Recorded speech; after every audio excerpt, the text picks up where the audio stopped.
बिस्मिल्लाहिर्रहमानिर्रहीम। नाज़रीन, आप देख रहे हैं डिसाइफर और मैं हूं आपका मेज़बान अब्दुल बासित। आज हम बड़ी अच्छी गुफ्तगू करने जा रहे हैं, वो इसलिए कि आज मेरी मेहमान हैं एम्बेसडर तस्नीम असलम।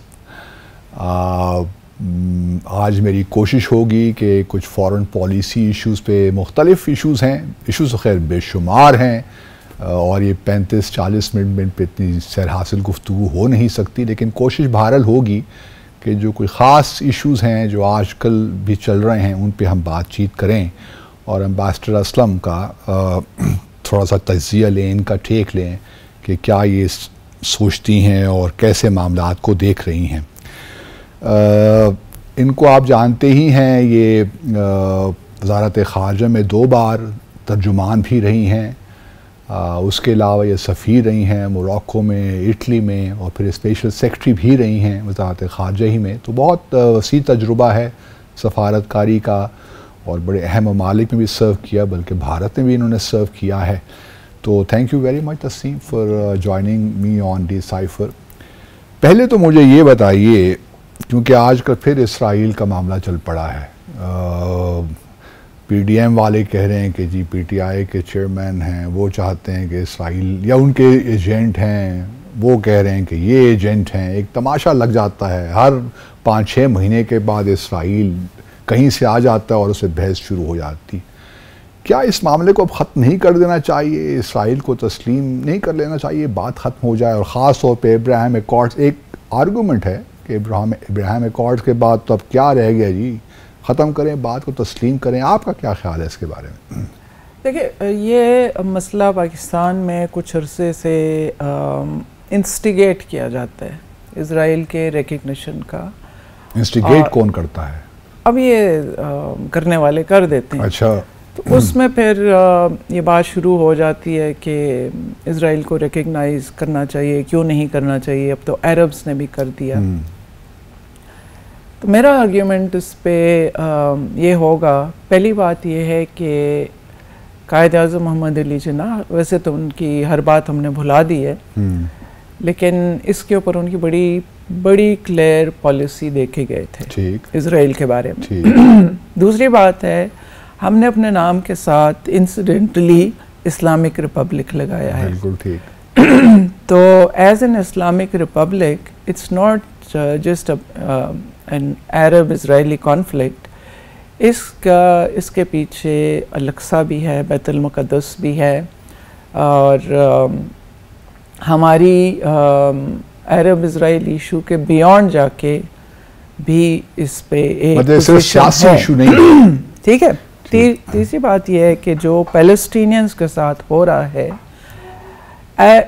ऐसा मुल्क जो अपने आप को एक प्रिंसिपल्ड फॉरेन पॉलिसी फॉलो करने का दावेदार हो, वो ये कदम कैसे उठा सकता है? हर रोज़ आप देखते हैं, अभी लास्ट वीक उनके फिर से मेरा ख्याल है कि कोई 30वीं-40वीं दफ़ा वो उनकी बस्तियां फिर से डिमोलिश जनीन में जो हुआ वैसा। जी जनीन की बात कर रही हूँ। और जिस तरह वहाँ पे बच्चे, औरतें, निहत्ते लोगों को मारा जाता है, उनके साथ जुल्म होता है, इसके बावजूद कैसे पाकिस्तान रिकग्नाइज़ कर सकता है? चलें जी, आप प्रिंसिपल्स भी एक साइड पे कर दें, आप ये सोचें कि हमें प्रैग्मेटिक, जो बहुत यूज़ होता है वर्ड, कि प्रैग्मेटिक होना चाहिए। आप अगर प्रैग्मेटिक आपने होना था, आपको 92 से पहले होना चाहिए था। अगर उस वक्त नहीं हुए तो अब भी ना हो। सुने ना, क्योंकि उस वक्त इंडिया और इजराइल की इतनी क्लोज एम्ब्रेस में स्ट्रेटेजिक पार्टनरशिप नहीं थी। दूसरी बात यह है कि उस वक्त अरब्स ने, अरब कंट्रीज ने इजराइल को रिकग्नाइज नहीं किया था। आज इजराइल को रिकग्नाइज करने के लिए करके आपका क्या लेवरेज है? इंडिया के साथ उनकी पार्टनरशिप कम नहीं होगी, उस पर आप असरअंदाज नहीं हो सकते। इजराइल की जो उसके इमीडिएट नेबर्स हैं, अरब्स हैं, जिनके साथ उसके मसाइल चले आ रहे हैं, उनके साथ रिकग्निशन भी हो गई है। जहाँ रिकग्निशन नहीं हुई वहाँ पे भी ओवर्ट कोवर्ट हर किस्म की रिलेशंस चल रही हैं, मीटिंग्स हो रही हैं, वो अपने चीज़ों को मैनेज कर रहे हैं। आज आप रिकग्नाइज कर लेंगे, आपको क्या फ़ायदा? आप अपने प्रिंसिपल्स भी छोड़ेंगे, आप फ़लस्तीनियों का साथ भी छोड़ेंगे, आप एक जो इस्लामिक रिपब्लिक होने की हैसियत से जो आपकी ड्यूटी है, नहीं आर्गुमेंट ये प्रिंसिपल्स हैं, लेकिन वो भी आप छोड़ेंगे। आर्गुमेंट ये है कि अगर आप तस्लीम करेंगे तो जो भारत और इसराइल का एक गठजोड़ बन रहा है, आप कम से कम उसमें एक लिहाज से बन नहीं रहा, वो बन चुका है, तो थोड़ा बहुत अपने इंटरेस्ट को आप वीजा भी इजराइल प्रोटेक्ट कर सकते हैं। आपकी यूएस के साथ कितनी क्लोज रिलेशनशिप रही, सीजनली सही, लेकिन डेकेड्स की, जब से पाकिस्तान आज़ाद हुआ है तब से एक इमीडिएटली उसके बाद ही शुरू हो गई थी। आप उनके साथ सेंटो सिएटो में रहे। इंडिया एक ऑल्दो वो कहते थे नॉन अलाइंड, लेकिन एक अपोजिट कैंप में रहा।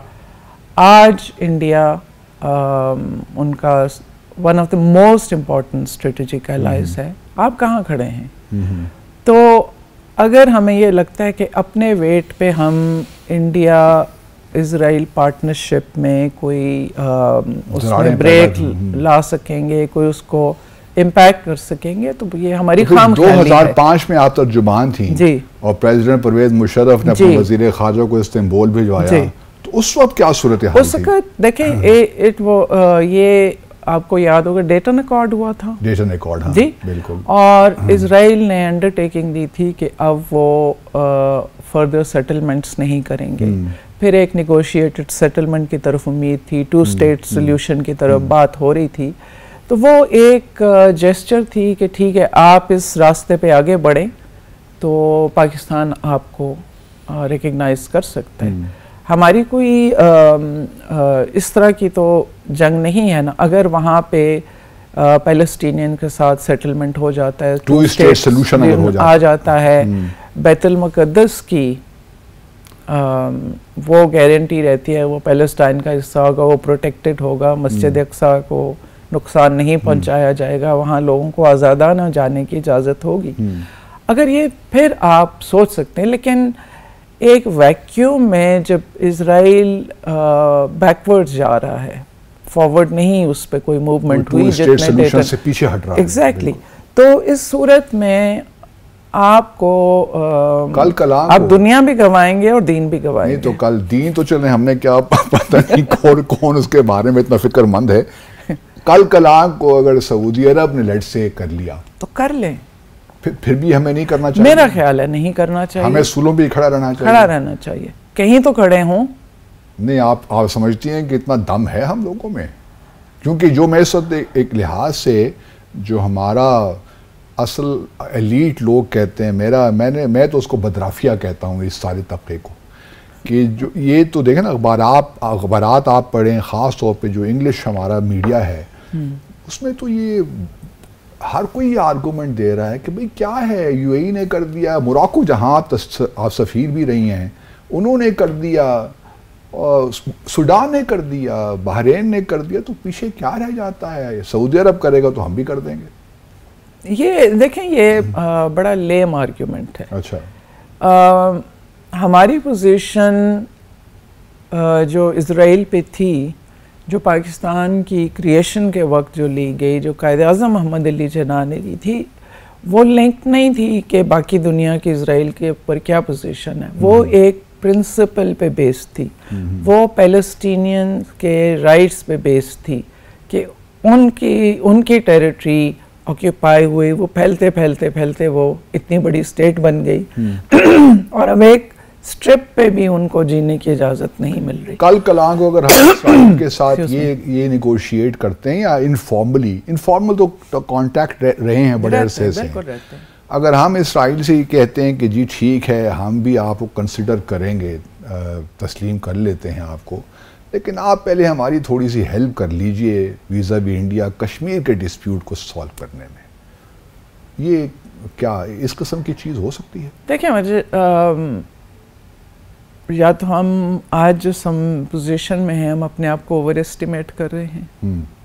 इज़राइल को आज ज़रूरत नहीं है, आपका कोई लिवरेज नहीं है, आपके रिकग्निशन की कोई इतनी इम्पोर्टेंस उस तरह शायद सऊदी अरेबिया के लिए हो कि सऊदी अरेबिया और पाकिस्तान इकट्ठे ये स्टेप लें। इस्लामिक मुल्क तो है नहीं, इस्लामिक मुल्क ठीक है, वो पावर भी है, हम अपने मिसाइल जबरदस्त छोड़ सकते हैं वहाँ पे उनके लिए, वो उनको भी पता है कि आप नहीं छोड़ सकते।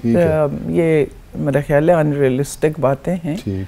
तो इसलिए ये कहना कि हम इज़राइल को ये कहें उनके लिए बहुत बड़ा इंसेंटिव होगा, और वो इंडिया के साथ जिस किस्म की उनकी पार्टनरशिप है और IOK में भी जिस तरह इंडिया को वो हेल्प कर रहे हैं उससे वो पीछे हट जाएंगे। बहुत सी आप अगर देखें जो इंडिया ने ब्रूटैलिटी की टेक्निक्स कश्मीर में यूज़ की हैं, एम्प्लॉय की हैं, वो उन्होंने इज़राइल की उससे कॉपी की हैं, या कहा जाता है कि उनके एडवाइज़र्स भी आते हैं, उनको ट्रेन भी करते हैं। और बल्कि बालाकोट वगैरह के जो वाक़यात हुए उसमें तो सुना कोई इसराइली भी पायलट थे कहीं ना कहीं, क्योंकि मेरे और आपके इल्म में शायद नहीं है। नहीं है थे नहीं है हमारे इल्म में, हमारे इल्म में नहीं, हमारे इल्म में नहीं है, हमारे इल्म में नहीं है, लेकिन पॉसिबिलिटी तो रहती है।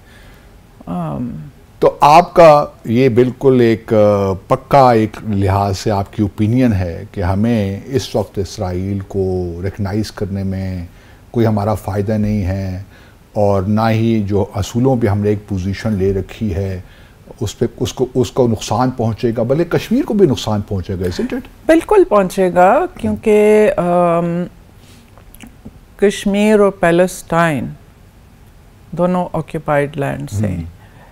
एक वक्त में दोनों डिस्प्यूट स्टार्ट हुए, दोनों के ऊपर UN रेजोल्यूशंस हैं जो कि इम्प्लीमेंट नहीं हुए। तो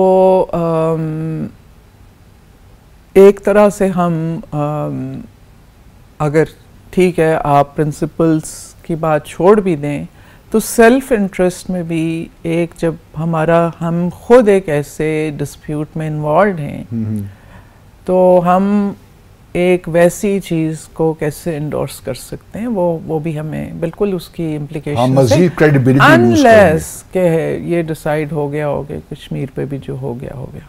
तो कश्मीर पे तो आपने बड़ा करीब से लोगों को देखा है, मुख्तलिफ हुकूमतों को। कश्मीर पे भी तो हमारे कोई अजीब से ही इनकन्सिस्टेंसीज रही हैं।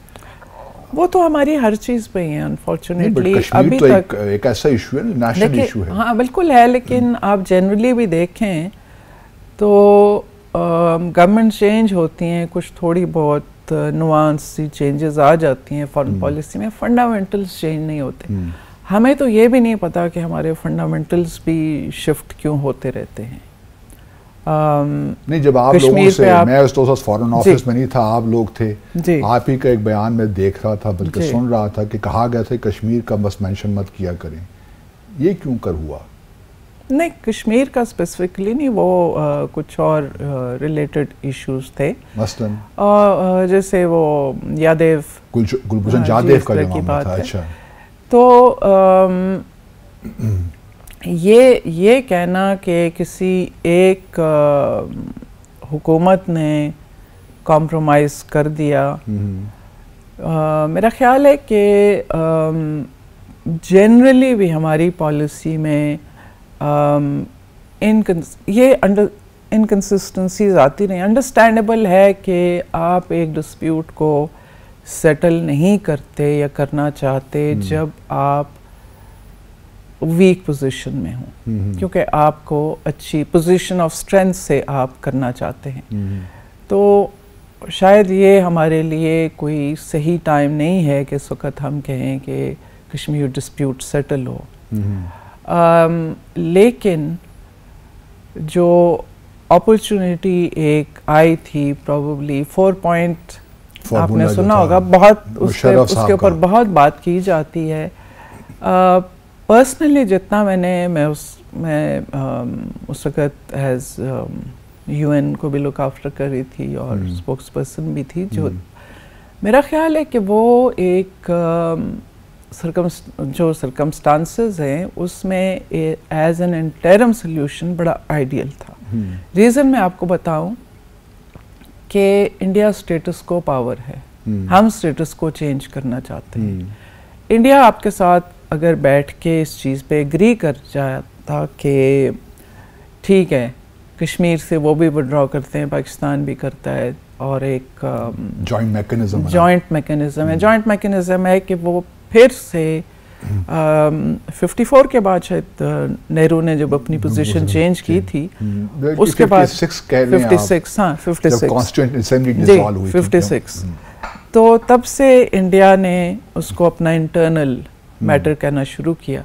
तो अगर आपके साथ एक जॉइंट काउंसिल में इंडिया उस पर एग्री कर जाता और वो इस्टेब्लिश हो जाती, तो आपकी और कश्मीरीज़ की as stakeholders, decision makers, उसमें इंडिया अपनी पोजीशन से हट जाता। और आप ये कह रहे हैं कि ये इंटरिम सॉल्यूशन है, ये फाइनल नहीं है। फिर 10 साल के लिए या 15 साल जो भी वो टर्म अभी डिसाइड नहीं हुई थी, उसके लिए अगर कश्मीरियों को ऑटोनॉमी मिल जाती, वो अपने अफेयर्स खुद चलाते, तो एक नेचुरल चीज़ थी कि कश्मीर का जो पाकिस्तान के साथ कनेक्शन है, जो एक रिलेशनशिप है, वो बहुत स्ट्रेंथन मतलब हो हम जाती। लाइन ऑफ कंट्रोल को एक सॉफ्ट बॉर्डर बना देते, एक जॉइंट मैकेनिज्म बन जाता है, ऑटोनॉमी मिल जाती, सॉफ्ट बॉर्डर से भी ज़्यादा होना था, ऑटोनॉमी मिल जाती कि कश्मीर एज अ होल वो। लेकिन आप लोगों ने आप लोग तो चूंकि उस मिनिस्ट्री में थे ना, आप लोगों ने प्रेसिडेंट परवेज मुशर्रफ से कहा नहीं कि ठीक है जी, आपका 4 पॉइंट फार्मूला तो बड़ा ज़बरदस्त है। खैर वो नया भी नहीं था, वो हम सब जानते हैं, सर ओवन डिक्सन और चुनाव फार्मूला, बहुत सी चीज़ें हैं कि इसको आप पब्लिक में क्यों डिस्कस कर लिया आपने? क्योंकि आप, मुझे याद है कि हमें उस ज़माने में लंदन में था, तो हमें इंस्ट्रक्शंस आई थी कि जी ये भी टॉकिंग पॉइंट का हिस्सा होना चाहिए कि Pakistan can go beyond it's stated position. देखिए, आप कह रहे हैं पब्लिक में क्यों? देखिए, एक तरफ हमारे यहाँ हम सारा वक्त सुनते हैं, बात हो रही होती है, बंद कमरों में फैसले हो गए। तो ये मेरा ख्याल है कि कश्मीरियों को ऑन बोर्ड लेना, और वो लिए गए थे।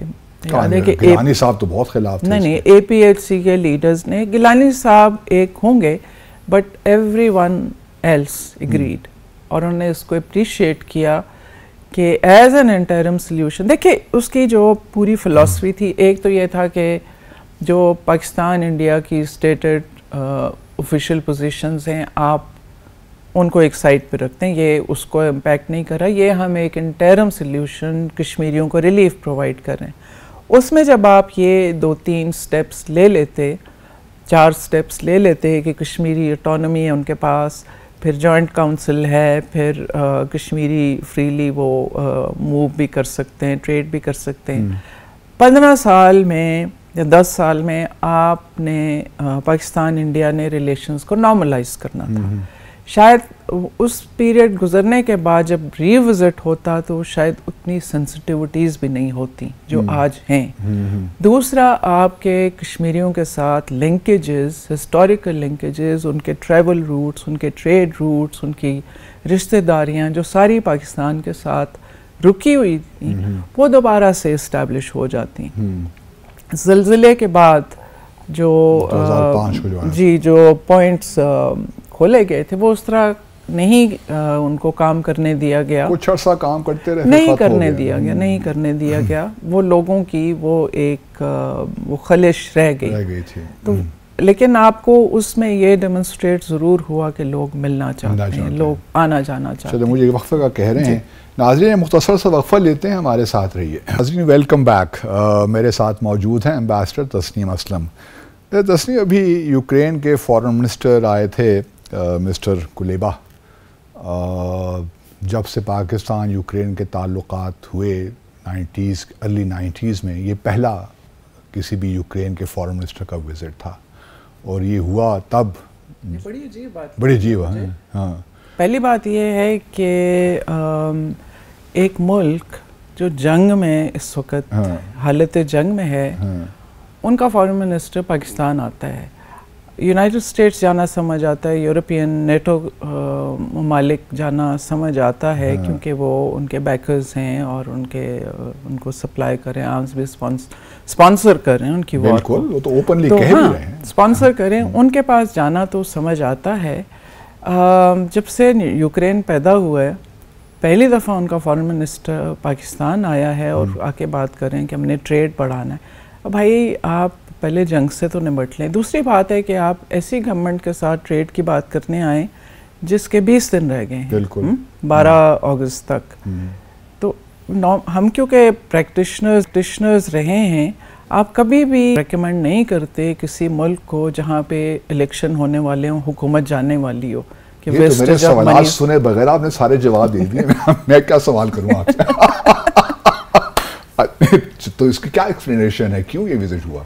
देखिए, एक तो वो एक थोड़ा सा अनप्लेजेंट एक इंसिडेंट हो गया रशियन जर्नलिस्ट को, कि वो भी तो पहले हैंडल किया जा सकता था।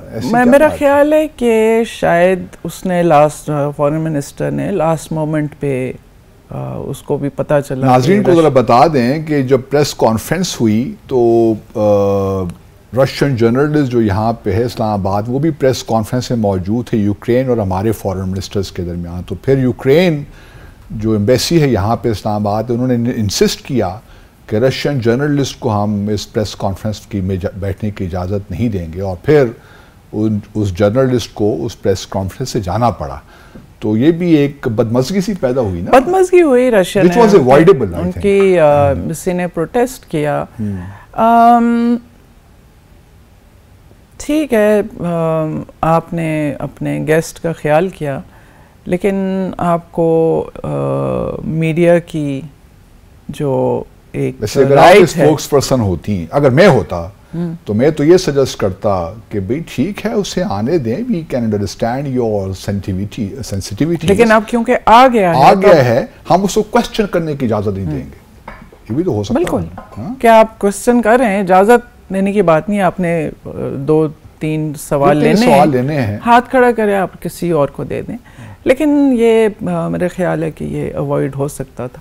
तो ये जो विज़िट था, इससे एक जो एक स्पेकुलेशन या र्यूमर्स या खबरें जो गर्दिश करती रही हैं, ऑल्दो पाकिस्तान ने वो ऑफिशियली डिनाई भी किया गया है कि वेपन्स के बारे में, एम्यूनेशन सप्लाई होने के बारे में जो यूक्रेन से भी खबरें निकलती रही हैं। तो इस किस्म की स्पेकुलेशंस को मेरा ख्याल है ये विज़िट और हवा देगा।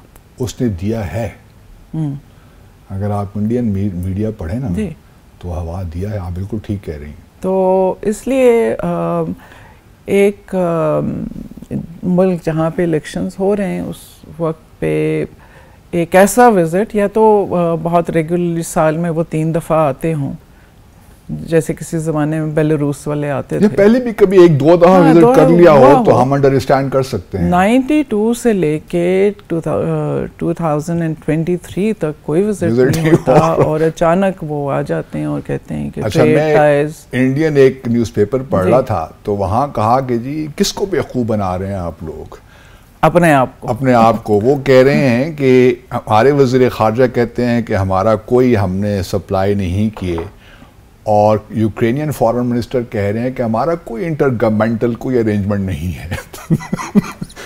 तो किसी ने ये तो नहीं कहा कि आप डायरेक्ट यूक्रेन को भिजवा रहे हैं, नहीं, ये इंडियन, ये तो कभी भी नहीं कहा, ये तो कभी नहीं। तो इंडियन मीडिया ने तो यही कहा कि हम कोई बेवकूफ़ थोड़ी हैं कि आप हमें बता रहे हैं कि इंटरगवर्नमेंटल अरेंजमेंट कोई नहीं है कि पाकिस्तान एम्यूनिशन भिजवा रहा है यूक्रेन।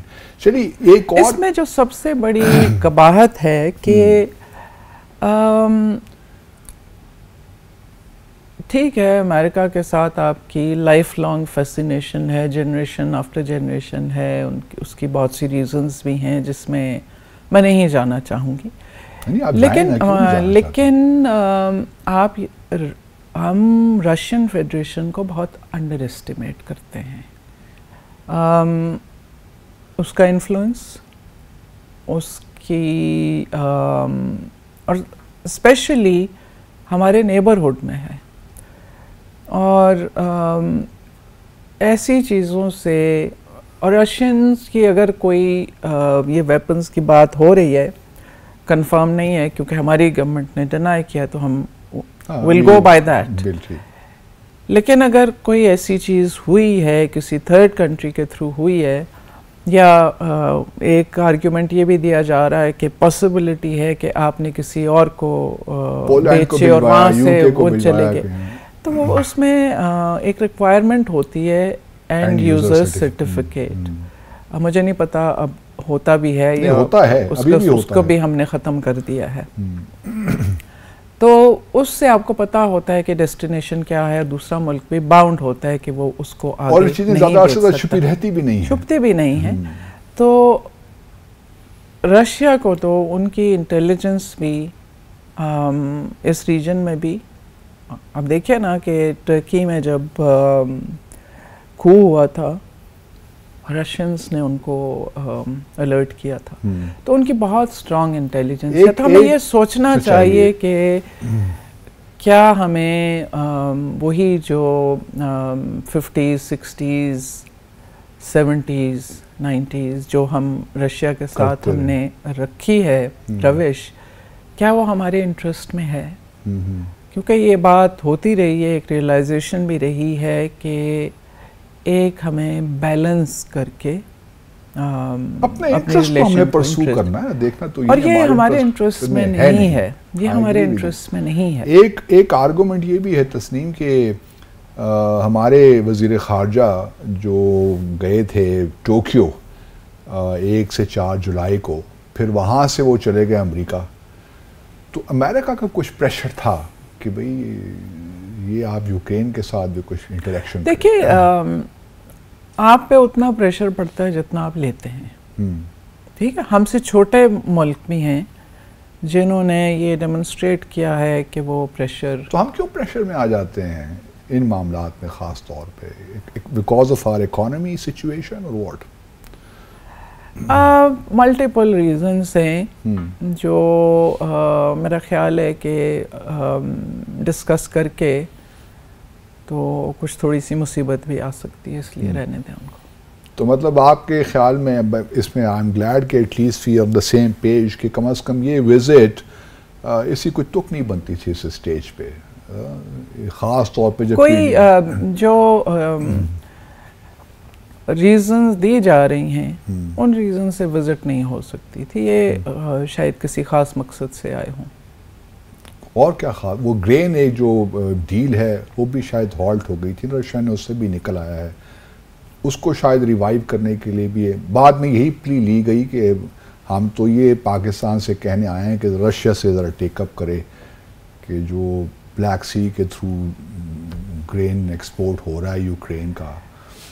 रशिया, हमारी बात क्या हमारा रशिया पे इतना लेवरेज है कि वो हमें कहने आए हैं कि रशिया से आप बात करें?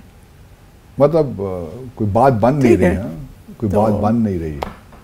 One of those things. लेकिन शायद एक ये भी है कि आप जो कह रहे हैं ना कि रशिया को हम क्यों इतना, एक तो ये है कि अफगानिस्तान का भी शायद हमारे जहनों में है, रशिया वॉज डिफीटेड है, फिर यूक्रेन में भी सेटबैक्स तो रशिया को हुए हैं। देखिए तो अफगानिस्तान में कौन नहीं डिफीट हुआ? हाँ, वो तो अमेरिका भी हुआ है, रीसेंट एग्जांपल तो वही है, तो रीसेंट तो वही है। तो अगर रशिया की आप देख रहे हैं कि अच्छा यूक्रेन में भी ये हुआ, तो फिर आप जाइए वियतनाम भी देखिए, आप अगर अमेरिकन आप उनकी हिस्ट्री देखें वॉर्स की और रिजल्ट्स की, अनलेस के पर्पस ही केओस था, कहीं पे भी फतह तो उनको भी नसीब नहीं हुई। तो क्या इसका मतलब है कि फिर हम अमेरिका को भी उसी नज़र से देखते हैं कि ये तो कहीं पे जीतते नहीं हैं? अच्छा, आपकी प्रेजेंस से फ़ायदा उठाते हुए ज़रा मैं थोड़ा सा आपका भी व्यू पॉइंट जानना चाहता हूँ, क्योंकि बहुत से लोग मुझसे भी ये सवाल पूछते हैं। 5 अगस्त 2019 के बाद जो पाकिस्तान भारत के दरमियान ताल्लुकात की नोयत है वो आप जानती हैं। क्या पाकिस्तान को अब कुछ जानती हूँ? ज़्यादा नहीं, बहुत जानती है माशाल्लाह। स्टेटस को एंटी रिस्टोर किए बगैर पाकिस्तान को भारत के साथ इंगेज करना चाहिए। फ्रंट चैनल पे बात कर रहा हूँ, बैक चैनल पे तो हमारे चल रहे हैं, सीज फायर एग्रीमेंट भी हो गया 2021। नहीं, सीज फायर एग्रीमेंट को मैं इस तरह नहीं देखती। सीज फायर एग्रीमेंट जो है वो एक पुराना, आपका ये नई चीज़ आपने नहीं की, वो 2003 से चल रही थी। ठीक है, 2003 से था, और उसका एक लिहाज से इसलिए भी वो एक ठीक चीज़ थी कि सिविलियंस हमारी साइट पे बहुत ज़्यादा लोगों का। मैंने IPHRC के डेलीगेशन के साथ विज़िट किया, जो फ्रंट। वैसे नाज़रीन को बता दूं कि आप हैं कश्मीरी जी। तो वहाँ पे हमें हम उन फैमिलीज से मिले, उन लोगों को जाके देखा, उन विलेजेस को विज़िट किया, तो बहुत ही एक तकलीफ। अब क्या करना चाहिए हमें, क्या वो, इसलिए उसके बाद फ़र्क है। लेकिन बाकी अगर इससे बियॉन्ड कुछ निगोशिएट हो रहा है तो वो एक ऐसी हुकूमत, पॉलिटिकल हुकूमत जो लोगों के मैंडेट से हो, जिस पे लोगों का कॉन्फिडेंस हो, सिर्फ वो निगोशिएट कर सकती है या उसके बिहेस्ट पे हो सकता है। ये बाकी जो बैक चैनल्स हैं, मेरा ख्याल है कि ये यूज़फुल नहीं होते, क्योंकि ये अल्टीमेटली ऐसी चीज़ें बिट्रेयल के तौर पे देखी जाती हैं। आपको ताशकंद भी याद होगा, जहाँ से एक जुल्फ़िकार अली भुट्टो के रास्ते अलग हुए। तो वो चीज़ें इस तरह काम नहीं करती। और फिर आप कहेंगे कि 4 पॉइंट एंड भी तो एक ठीक है, लेकिन उसको वो foreign office was fully involved उसमें, और उसकी जो भी चीज़ें हो रही थी वो एक तो पब्लिक नॉलेज में था कि एक ऐसा इनिशिएटिव चल रहा है। दूसरी बात है कि उसको निगोशिएट करने वाले जो थे, कुछ एक्सपर्ट्स भी थे, कुछ जो एक्सपर्ट्स नहीं थे वो हर चीज़ पे फॉरेन ऑफिस से एडवाइस लेते थे, हर सेशन से पहले, हर सेशन के बाद। तो वो प्रोसेस एक इट वाज ओन्ड।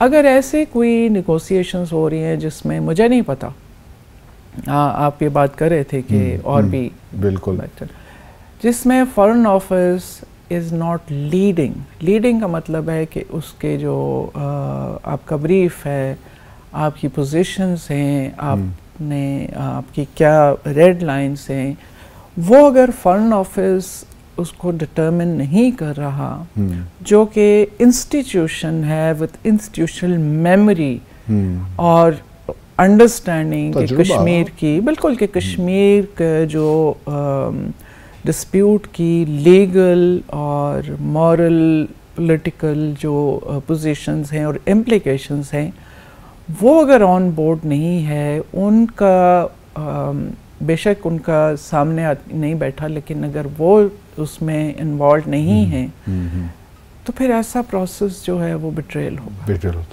चलिए नाज़रीन, एक मुख्तसर सा वक्फा लेते हैं, वापस आकर हम तस्नीम साहिबा से ज़रा जानने की कोशिश करेंगे कि ये जो बयानिया होता है रियासत का किसी ख़ास इशू पे, ये किस तरह बिल्ड होता है। हमारे साथ रहिए। जी दोस्तों, वेलकम बैक। अब थोड़ा सा पाकिस्तान का बयानिया कहीं नहीं ना बिल्ड हो पाता, ना कोई उसको हम बेच पाते हैं। एक कदम हम आगे बढ़ाते हैं, कुछ बात करते हैं, फिर सो जाते हैं, फिर ख्याल आता है 2 माह के बाद यार कि 2 महीने पहले एक बात की थी, दोबारा वो बात कर लेते हैं। तो हम ना कश्मीर पे सही बयानिया बना सके, भारत को काउंटर नहीं कर पाए, ना दहशत गर्दी पे हम कोई सही बयानिया बना सके, और बहुत से बेशुमार इश्यूज़ हैं जिन पे हम समझ नहीं आती कि किस तरह आगे बढ़ें, दुनिया हम पे यकीन तो कम अज़ कम करे, या जो बात हम कर रहे हैं उसमें कुछ क्रेडिबिलिटी हो। तस्नीम, आप भी देखिए तर्जुमान रही हैं, मैं भी तर्जुमान काफ़ी अर्से रहा फॉरेन ऑफिस का। आपको क्या लगता है, हमारे यहाँ मिसाल के तौर पर देखिए ना, कुलभूषण जाधव का मामला ले लीजिए, उसी से शुरू करते हैं कि दहशत गर्दी हम कहते हैं कि पाकिस्तान विक्टिम है, इतने हज़ार लोग मर गए। अब ये सच्ची बात अगर मुझसे आप पूछिए तो मेरे तो ये कान पक गए हैं ये सुनकर, क्योंकि इसके अलावा हमें और कोई बात आती ही नहीं करने के लिए। तो नैरेटिव बिल्डिंग के लिए आप क्या बताना चाहेंगी, कम से कम जो इस वक्त फॉरेन ऑफिस में लोग हैं या और भी इदारे जो सारे इससे मुंसलिक होते हैं, कि क्या नैरेटिव बिल्डिंग के लिए क्या चीज़ें इम्पॉर्टेंट होती हैं? देखिए, इसके 2 एस्पेक्ट्स हैं। एक तो ये है कि आपका नैरेटिव स्ट्रांग हो, कंसिस्टेंट हो, और वो जो होता है कि स्ट्रांग हो, उसका क्या मतलब है? स्ट्रांग का मतलब है कि जो इम्पैक्ट क्रिएट कर सके होल ऑफ द नेशन, ठीक है, वो हमारा नहीं होता। ठीक है, आप आज आपकी हुकूमत एक चीज़ कहेगी किसी चीज़ पे, आपके अपने लोग या बाहर जो पाकिस्तानी हैं या उनके अंदर ही हर एक एक डिफरेंट, क्योंकि उसके फिर लोग इतने अब सस्पिशियस हो गए हैं कि हर चीज़ के पीछे कोई एजेंडा देखते हैं, और नॉर्मली होता भी है अनफॉर्चुनेटली। फिर यह कि आपकी should have a story to tell. आपके मुल्क के जो हालात हैं, इकोनॉमिक देख लें, पॉलिटिकल देख लें, सिक्योरिटी के देख लें, आप एक स्ट्रॉन्ग उस पे अगर आप खड़े होकर कहते हैं कि पाकिस्तान टूरिज़म के लिए एक आइडियल मुल्क है और यहाँ पे बुद्धिस्ट हेरिटेज है, तो यहाँ पे ये है, कोई आपको सीरियसली लेगा? क्या ये नैरेटिव चल सकता है? इसी तरह आप कहें कि जो पाकिस्तान का, ये जो आपने नैरेटिव क्यों नहीं चल सकता आपके ख्याल में? इसलिए कि यहाँ पे इन हालात में जहाँ पे इकोनॉमी इज इन टाइटर्स, आपका लॉ एंड ऑर्डर की आप सिचुएशन माइनॉरिटीज़ के इश्यूज हैं, माइनॉरिटीज़ के इश्यूज हैं, पॉलिटिकल इश्यूज हैं, आपके यहाँ ह्यूमन राइट्स के इश्यूज हैं। आप अगर किसी को, और जो परसेप्शन है आपकी जुडिशरी, मेरा ख्याल है 129 से वो स्लिप होके और नीचे चली गई है, बिल्कुल ठीक है, 139 पे आ गई है शायद, ये इस तरह। तो ऐसे मुल्क में आप अपने आप को बाहर के जो टूरिस्ट हैं या इन्वेस्टर्स हैं उनकी जगह अपने आप को रख के देखें कि आप किसी ऐसे मुल्क में जाना चाहेंगे? आप जाना चाहेंगे जहां आप को एक सिक्योरिटी भी फील हो, जहां पे आपको हो कि अगर आप किसी मुसीबत में पड़ गए तो एक लेकिन देखिए यही मिसाल में आपको, अगर भारत मणिपुर में जो इस वक्त हो रहा है, लेकिन वहाँ उनका नैरेटिव फिर भी नहीं, मैंने आपको दो एस्पेक्ट्स कहे। दूसरी बात है कि दुनिया जो एक लार्ज जियोपॉलिटिकल एजेंडा है, हम तो बाज़ दफ़ा देखते हैं तो सिर्फ एक कोन में बैठ के अपने आप को देखते हैं। एक यहाँ पे जब तक आपको जो लार्ज जियोपॉलिटिकल, ग्लोबल जियोपॉलिटिकल जो एजेंडा है, उसमें आप कहाँ फिट इन होते हैं? ठीक है, हम उसकी पेरिफेरी पे हैं। हम आपको पता है कि क्योंकि एक जो जियो स्ट्रेटेजिक एजेंडा है उसमें वेस्ट के लिए इंडिया चाइना के खिलाफ एक उसको समझते हैं काउंटरवेट है। तो इंडिया की बहुत सी चीज़ें आज से नहीं, ये पिछले मेरा ख्याल है ऑलमोस्ट 20 साल से हो रहा है, सरफ़े नज़र कर देते हैं, सरफ़े नज़र कर देते हैं, हर चीज़ वो कालीन के नीचे कर दी जाती है। ठीक है, इंडिया की नेगेटिव पब्लिसिटी नहीं होती। दूसरी एक चीज़, दूसरा जो एक इंडिया ने कल्चरली जो फैसिनेट करता है लोगों को, जिस तरह उन्होंने इंट्रोड्यूस, हम तो आज दिन तक डिसाइड नहीं कर सके कि पाकिस्तान की हिस्ट्री मोहम्मद बिन कासिम से स्टार्ट हुई थी या गंधारा से स्टार्ट हुई थी, या हम 10,000 15,000 साल पहले जो हमारे यहाँ चीज़ें निकल रही हैं वो हमारी सिविलाइजेशन का हिस्सा है। क्वेश्चन ये है तस्नीम, जो इश्यूज हैं, कश्मीर मिसाल के तौर पर ले लीजिए ना, कश्मीर तो एक बड़ा हमारा स्ट्रॉन्ग मुकदमा है, जिस तरह आपने भी फरमाया कि स्ट्रॉन्ग होना चाहिए। कश्मीर में अगर आप कानूनी एतबार से देख लीजिए, डिप्लोमेटिकली हमारा मुकदमा तो स्ट्रॉन्ग है। इस तरह दहशत नहीं, मैं आपको बताती हूँ, आपको याद है हमारी स्टोरी क्यों लोग हमारा मुकदमा स्ट्रॉन्ग है, लेकिन आपको याद है चट्टी सिंहपुरा? बिल्कुल याद है। आपको पार्लियामेंट अटैक याद है? बिल्कुल याद है। अच्छा, ये जो इसके ऊपर आपको चट्टी सिंहपुरा कमीशन की रिपोर्ट याद है? इतनी मोटी रिपोर्ट है, बिल्कुल। पार्लियामेंट अटैक पे निर्मला देशपांडे की रिपोर्ट याद है आपको? सारी दुनिया में हमने भेजी हैं, ठीक है। आप यही सोच लें कि अगर पाकिस्तान में इस किस्म की कोई कमीशन रिपोर्ट आ जाती, इंडिपेंडेंट कमीशन रिपोर्ट आ जाती, या इस तरह के किसी अटैक पे, APS पे कोई इस तरह की रिपोर्ट आ जाती, सारी दुनिया में उसको कितना उछाला जाता। ठीक है, इंडिया में बार बार भेजने के बावजूद वेस्टर्न मीडिया में भी डिस्ट्रीब्यूट, किसी ने उसको कवर नहीं किया। एक दफ़ा मुझे एक अमेरिकन जर्नलिस्ट ने कहा, यही कहेंगे ना कि हमारे मिशंस काम नहीं कर रहे बाहर। एक अमेरिकन जर्नलिस्ट ने मुझे कहा किसी चीज़ पे बैकग्राउंड ब्रीफिंग उसको चाहिए थी, वो दी, खत्म हो गई। उसने कहा I totally understand where you are coming from, what you are saying makes sense. ये टेररिज्म, काउंटर टेररिज्म के, but I can not write that. Why? Because this is not our policy. तो आपका जो ख्याल है कि जो वेस्टर्न मीडिया है, मेन स्ट्रीम मीडिया, वो इतना आज़ाद है कि जो वो लिखना चाहें लिखते हैं? नहीं, लेकिन आपकी स्टोरी वो हमेशा एक कलर्ड उससे। 2016 में भी आप इस फॉरेन ऑफिस में थी, आप स्पेशल सेक्रेटरी थी, तो आपने उस वक्त के वज़ीर आज़म से नहीं कहा कि भाई आप UNGA सेशन जा रहे हैं, वहाँ तकरीर आपकी 21 सितंबर को होनी है, तो आपने कुलभूषण जादेव का जिक्र ज़रूर करना है? तकरीर में आप लोगों ने लिख के नहीं दिया था उनको? उन्होंने वो जिक्र क्यों नहीं किया? ये तो आप उनसे पूछ सकते हैं ना। नहीं, आपने तकरीर तो आप लोगों ने लिखी होगी ना, उन्होंने थोड़ी लिखी है। ठीक है, लिखी थी, लेकिन तकरीर बहुत दफ़ा आपको पता है कितनी रिवाइज, और आप UN की इंचार्ज भी थी। जी जी बिल्कुल थी। लेकिन आपको पता है कि एडिटिंग उसकी जब होती है, वो मिशन में पहुंच के वहाँ पे भी होती रहती है। लेकिन बात यह है कि कुलभूषण जाधव का, apart from the UN General Assembly speech, आपका केस उल्टा आपके वो खिलाफ यूज हो गया। बिल्कुल। ठीक है। बिल्कुल। मेरा ख्याल है कि वो बहुत से लेवल्स पे मिसहैंडल भी हुआ। फिर हम कुछ जैसे मैं ये चीज़ पहले भी बता चुकी हूँ कि कुछ इटालियन, जब मैं इटली में एम्बेसडर थी, इटालियन जर्नलिस्ट जो एम्बेडेड थे इटालियन ट्रूप्स के साथ, उन्होंने बताया कि जी कहाँ कहाँ पे जो ये TTP और दूसरे टेररिस्ट हैं जो पाकिस्तान में अटैक करते हैं, उनको ट्रेनिंग मिलती है, वहाँ पे फैसिलिटेट किया जाता है। कौन कौन से मुल्क इन्वॉल्व हैं, आपके सो कॉल्ड फ्रेंड्स भी और दुश्मन भी, बाय नेम।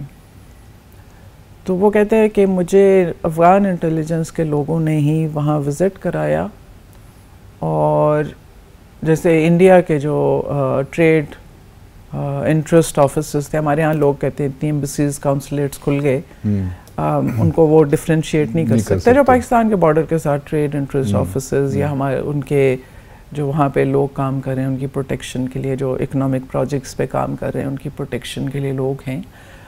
वो उसके वर्ड्स थे कि they are sitting there twiddling their thumbs, कि वो उनका काम नहीं है। लेकिन वो खुद देख के आया, इटालियन वो उसके अफ़गान इंटेलिजेंस के लोगों ने दिखाया जहाँ पे ये ट्रेनिंग भी हो रही थी, ये चीज़ें भी। अब मसला ये है कि आप कहते हैं कि टेररिज्म पे हमारा, आप जो UN का पूरा काउंटर टेररिज्म का जो स्ट्रक्चर है, जो रेजोल्यूशंस हैं, उन्होंने उसको इस तरह इस्लाम के साथ लिंक कर दिया है कि सिर्फ अगर मुसलमान है, अल-कायदा का नाम लगा दो, किसी तालिबान, किसी ISIS, और ये हमको भी पता है कि ये ऑर्गेनाइजेशन कहाँ से आई है, कैसे आई। लेकिन ये मुझे बताइए कि आप देखिए ना, एक और व्यू पॉइंट भी है, ये जो हम नहीं, मैं ये कह रही हूँ कि वो पूरे उसमें आप जब केस लेके जाते हैं वो कहते हैं कि ये तो उसमें फिट इन ही नहीं होता। चलिए, ये तो इसका तो अल-कायदा से लिंक लेके आप फिर आप लोग देखें ना, कुलभूषण जाधव के मामले में क्या फॉरेन ऑफिस ने उस वक्त की हुकूमत से ही नहीं कहा कि जी आप इसको इंटरनेशनल कोर्ट ऑफ जस्टिस में क्यों लेकर जाना चाह रहे हैं? कोई ऐसी किस्म की बात थी या आप भी लोग थे कि बस जाना नहीं, हम नहीं लेके गए थे, इंडिया लेके गया था। नहीं, हमने एग्री तो किया था ना, इंडिया हमने, हमारे एग्री करने उसमें वो गुंजाइश नहीं थी, क्योंकि वो उसको लेके गए थे जिनीवा कन्वेंशन, वियना कन्वेंशन 1963, हाँ, वियना कन्वेंशन के अंडर वो लेके गए थे। नहीं, आपके पास थी नहीं, क्योंकि आपने 27 मार्च 2016 को जो आपका स्टैट्यूट था, जो ओरिजिनली आपने साइन किया था, उसमें आपने 27 मार्च को तब्दीली की। हमने तब्दीली की और आपके हाथों से हुई तब्दीली? वो बिल्कुल हुई थी, लेकिन वो प्रोसेस स्टार्ट हुआ जब ये केस ऑलरेडी हो।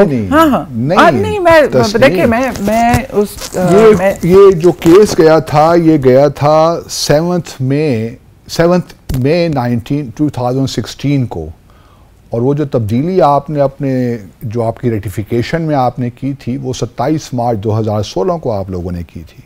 तो एक आर्गूमेंट ये भी है कि भाई आप लोग एक तरफ तो ये अपनी अमेंडमेंट कर रहे हैं, अपनी रेटिफिकेशन इंस्ट्रूमेंट जो है, और दूसरी तरफ आप ICJ भी चले जाते हैं। तो आपका नैरेटिव किस तरह बने? पहली बात यह है कि जो ओवर आर्चिंग आर्टिकल उन्होंने यूज़ किया था उसमें कोई भी जो भी आपका डिक्लेरेशन हो ना टू ICJ वो उसको कवर नहीं करता। तो तब्दील क्यों किया आप लोगों ने? दूसरा इसलिए कि उसमें जब हमने देखा, उसको देखना शुरू किया तो वी रियलाइज कि उसमें बहुत वीकनेसेस थी।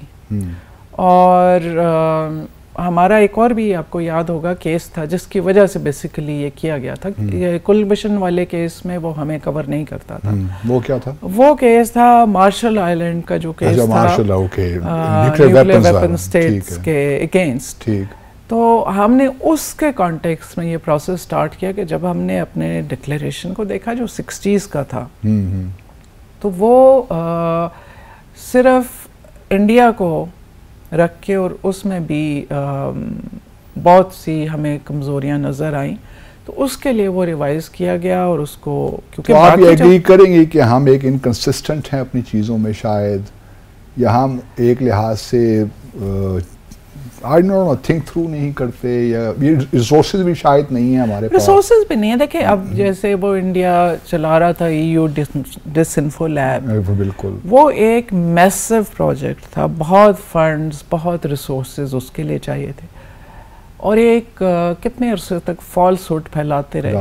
ठीक है, वो हम उस तरह वो जो फॉरेन ऑफिस है, हमारे स्पोक्सपर्सन ऑफिस का बेचारे का हाल है वो भी हमें पता ही है। दूसरा उनका जो जैसे वो ले आते हैं ह्यूमन राइट्स काउंसिल में, अफ्रीका में NGOs रजिस्टर हुई होती हैं, कोई क्लीन ड्रिंकिंग वाटर की है, कोई एड्स पे है, कोई किसी पे है। उनकी क्या इंटरेस्ट है वो यहाँ आके तो पाकिस्तान के खिलाफ तकरीरें कर रही होती हैं जो उनको लिख के दे दी। पैसा ज़रूरी है। तो ये चीज़ें ये बहुत हमारे कंस्ट्रेंट्स हैं। दूसरा इंडिया में अगर आप देखें MEA का रोल ओवर आर्चिंग है, यहाँ पे वो नहीं है। वहाँ पे सवाल ही नहीं पैदा होता कोई और इंस्टीट्यूशन कोई और पॉलिसी चला रहा हो। ये बहुत फिर उनके स्पोक्स पर्सन का ऑफिस में पता नहीं 100 लोग हैं, बहुत ह्यूज ऑफिस। हमारे यहाँ तो बेचारे एक फॉरेन ऑफिस और एक असिस्टेंट या 2 असिस्टेंट और बस लगे हुए हैं जी सुबह शाम। बिल्कुल। चलिए बहुत शुक्रिया तस्नीम आपका, really enjoy talking to you, और इंशाल्लाह आपको दोबारा भी ज़हमत देंगे आपकी इजाज़त से। तो नाज़रीन, thank you very much for watching decipher. अपना और अपने इर्द गिर्द रहने वालों का ख्याल रखिए। इंशाल्लाह अगले जुम्मे शब 10 बजे आपसे मुलाकात होगी।